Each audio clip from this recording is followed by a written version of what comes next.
Hey, so right now I'll be watching Castlevania Nocturne, episode 2. And I don't really have much to say since I pretty much said everything I want to say in the last video, but what I do want to address is the fact that I think I actually mispronounced the indigenous vampire's name. Now when I initially heard it, I thought his name was Orlex, but upon searching up videos of him on YouTube and listening to how Julia Belmont said his name, it's apparently pronounced Olrex, not Orlex. So that's really the only thing I wanted to address. I was like, oh man, I really like this vampire, and I ended up saying his name wrong. So now I'm gonna try my best to say his name correctly, but really there's no guarantees because I'm already confused. It's like, wait, which one is it again? Because I usually tend to forget. I'm usually just hearing the first one, which is Orlex. I'm not really used to hearing the name Olrex, so in case I say his name wrong again, that's why. But I'm still gonna try my best to say his name correctly. Now with that being said, on to the episode. Oh, it is with Marie Antoinette. To common decency, founded to protect pilgrims in the wars. A deliverer is at hand. So does nobody notice how they obviously look like vampires? Joan, Queen, to lead us What? to salvation What? Are they with the vampires? in the name of God. Unless they don't know that she is one. Religious or The real one. Whoa. That seems almost needlessly brutal. The kind of sucks that she didn't suck their blood. I'm gonna order that bird on YouTube's. Come on. I need help with breakfast. Oh, the bird's dead. Okay. I've heard about the revolution in Saint Domingue, of course. Teeming with all kinds of I was an opera singer. Okay. You've spent time on a ship? I sailed here from Boston as a boy. So often. Ah yes, proper breakfast talk. my teacher. She's a powerful sorcerer and seer out here in the old world. Oh. Centuries vampires have lived. Vampires pulling the strings, which means When I was a kid. Oh, not anymore. I don't know. Trauma?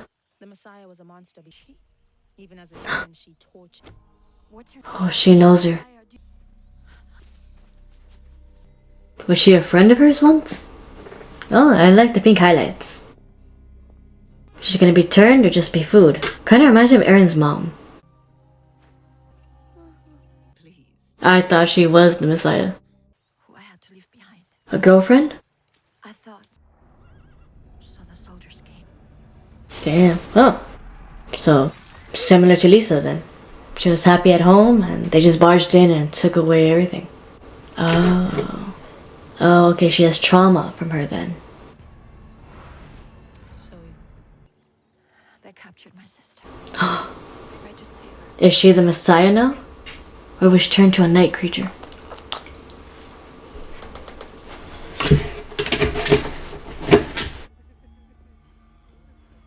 Rejoices in the most terrible.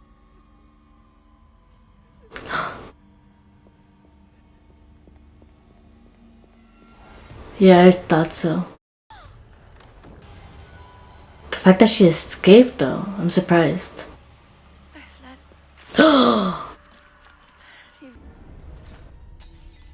further west. Whoa. I knew no existed. I met your father. Before. That I don't talk about either. Or He knows what it's like to lose someone.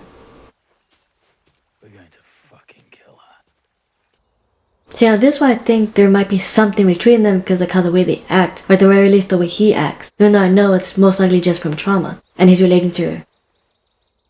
do what I command. Familiars. Like part of you died with your sister. And me of my pug. R.I.P. Puggy.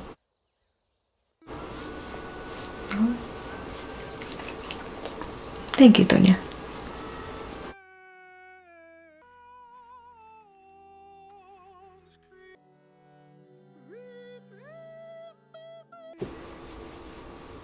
Damn, at a what?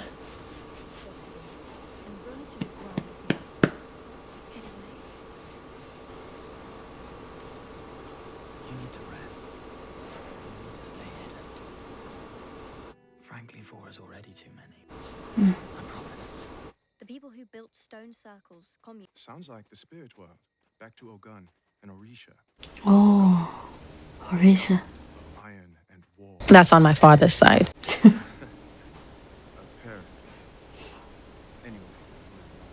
Oh.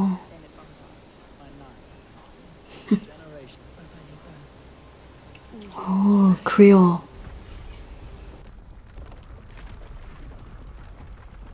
Yeah, that's cool. She's an earthbender. It's like Versailles dregs washing. To make more, Oh, night creatures. follow those night creatures we find. It's Shark. Oh my god. It's the Comte de Vaublanc. He looks like Open the gate. Annette. Not now. They've been found. I gotta say, it's my favorite night creature. But that's a terrible situation to be in. How the hell are they gonna make it out of there? See, now this is why they needed a better plan. Just in case this happened. Oh, she's still looking for him. Oh. Oh. Oh, more than just the birds. Cool. Oh, another bird. Can't she just do a portal or something? They literally have to just run away. Oh, running water. They can't go past running water. No, not Edward.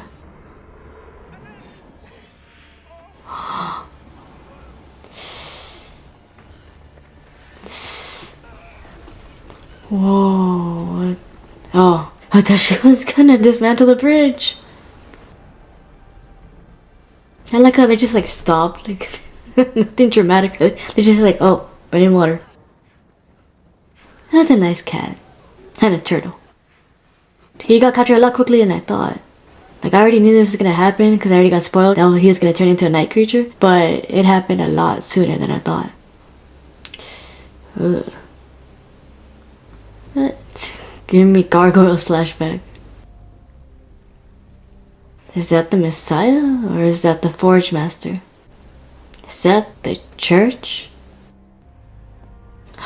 They are involved with them.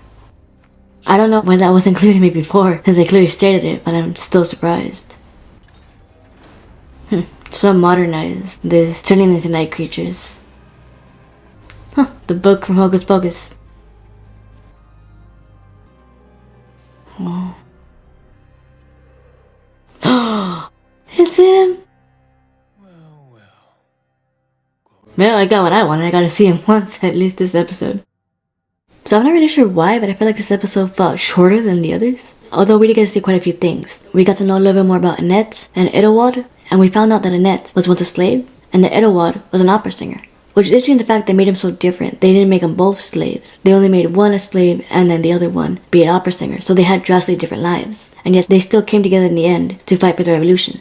And I've also heard that Annette is particularly very much disliked in this series. I'm not really sure why. I believe one of the reasons though is the fact that she is completely different than her game counterpart. She isn't a damsel in distress or anything. She's independent and can fight on her own. But given the fact that I've never actually played in the Castlevania games, I actually have no idea of the lore, no idea of what the game characters look like or how they acted. So really when I see the show, I don't see a lot of the issues like people who have played the games do. So I'm not sure if I'm gonna end up disliking Annette or not. But so far right now, she's okay to me. And I've seen other people comments with regards to Maria and Richter that they seem to have like more of like a sibling relationship. And actually, I'm not the only one who kind of thinks that there might be something going on between Richter and Maria's mom, or at the very least some sort of feelings from Richter to Maria's mom. Although if there is any, again, I think that maybe it just has to do with the whole trauma with his mother and the fact that he said that he can use magic, but he hasn't been able to do so since he was a kid. I feel like from being traumatized from seeing his own mother be killed by Ulrux, and the fact that he even used his magic to try to help her but still failed. I feel like since he got so traumatized by that, he subconsciously blocked himself from using magic, probably due to the fact that it didn't do him any good. It didn't save his mother. Although again, he was just a kid. He wasn't strong enough to save her. If anything, the fact that he stayed behind instead of just going to the ship like his mother told him to do, it caused her to have to shift focus to him and not be so focused on Ulrux, which in turn did cause her to lose. But even if he wasn't there, it's still glaringly obvious that she would have lost. It's just that the fact that Richter was there, he blames himself for one, not being able to help his mother, and two, probably because he didn't listen to her.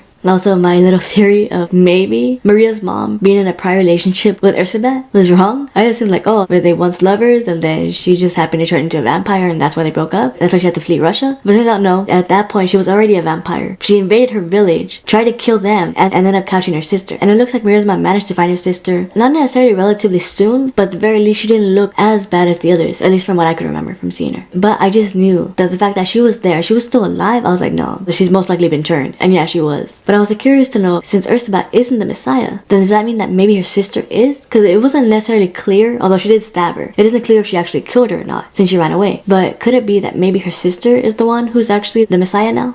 And once again, due to not listening to a mother's words, they ended up getting themselves into a very sticky situation. Since I figured that the reason why they just didn't go to the vampires area in the first place is because there's so many vampires there. There's no way they'd be able to beat them all. And the fact that they still wanted to go that same night to go and stake out the area, although that is a good idea, you need more preparation for that. You just can't do that on the fly. Exactly for a situation like that, where they might figure out you're there, because if by chance they find out you're there, they're going to attack you. What are you going to do then? You need an escape plan. You can't just go there without a plan. That's what the mom was like, it's getting late, stay the night, and then think of a plan later on. But due to the fact that Annette felt like they were just wasting time there, they already rested, they don't need any more preparation, and Richter also assuring her that they would be fine, Richter once again ignores their mother's plea, and they end up getting themselves in a situation where they have to fight for their lives, and it cost them Edward. Also, I'm not really sure if I'm saying his name right, but I'm hoping I'm close. And the fact that we only knew him for like an episode and a half, really, or not even an episode and a half, just like an episode in like 2 minutes. His death, although sad, I didn't really feel much, honestly. It's not that I didn't feel bad for him, because I did feel bad for him. I was like, oh shit, like that's terrible.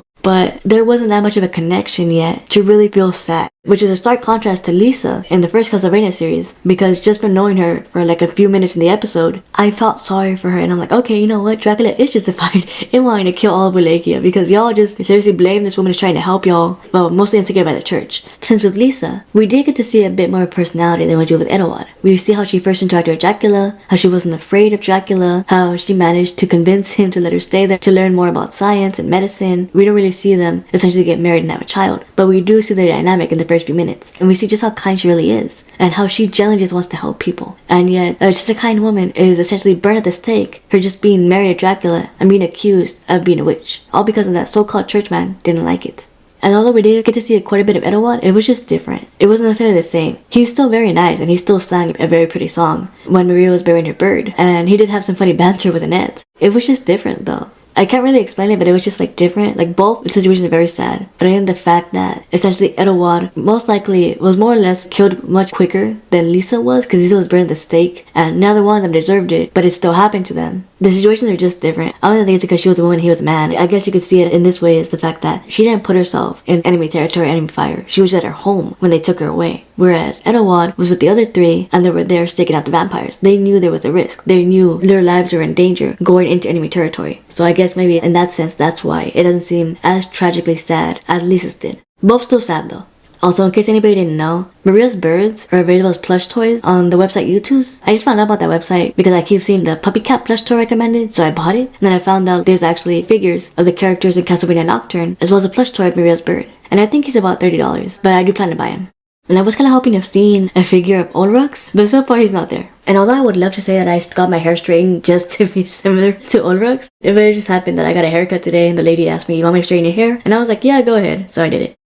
So I really hope I see more of Ulrux, really. That's more or less what I'm hoping. Each episode has just a little bit of Ulrux, even if it's just like one word that he says. I just want him to appear. He's really my favorite character. I feel like Ulrux is the Alucard to me in this series. Like in the other series, I couldn't wait till I saw Dracula or Alucard come up. And in this one, I can't wait to see Ulrux come up. Now, episode-wise, I think it did pretty well. Quite a few things did happen, but I don't know, for whatever reason, that the episode to me did seem quite short, even though it wasn't. And at the very least right now, Annette does seem to try to connect with Richter and the others, even trying to say jokes. But yet when she saw that Richter didn't necessarily respond to her joke, her face changed to be a bit more serious. But she at the very least did try, at one point in the episode, to try to joke around and connect more with them. So she has that going for her. She isn't like 100% standoffish. She does try to joke around and connect with them. Although sadly, she did allow her emotions to get the best of her, and because of that, they were found out. Although considering the fact that vampires' abilities are heightened, how is it that none of them heard them walk up there? Or at least smell them? Like there was a whole bunch of vampires there where somebody must have seen something. Or at the very least the night creatures, especially the one that looks like a tick balong. So it's more cat-like really, but it just keeps reminding me of a tick balong. And I'm surprised that one didn't just sniff him out. I'm also curious to see who the Forge Master is, or if there even is one themselves, unless they just have the machine that makes it, because it just seems like that's what it is. They just put Edouard on a machine, and he came out as a night creature. But also, that kind of makes sense though, why at the end of the first episode, there was like a bunch of dead bodies piled up, and I was like, why is there a bunch of dead bodies? And now we know, because they're used to make night creatures. I'm actually very much surprised that the church is involved with the Messiah. I thought it would be like the first Castlevania series church, that they're very much into God and very much against vampires, because Maria and Richter do talk to the man, so I'm surprised they're actually involved with the vampires themselves. Although that night, he did seem suspicious. I was like, he seems to be like maybe be involved with the vampires. Like that's the kind of like the vibe I got. And then essentially what I found out through a thumbnail from looking through Castlevania Nocturne videos is that I was right. And maybe we'll find out in the next episode what that is. Now I'm kind of curious to see how Maria's mom is going to react to the fact that 4 people left and only 3 came back. Also, did we see how Maria's bird died? I don't remember seeing a bird die. Now having said all that, I can't wait to see what happens in the next episode.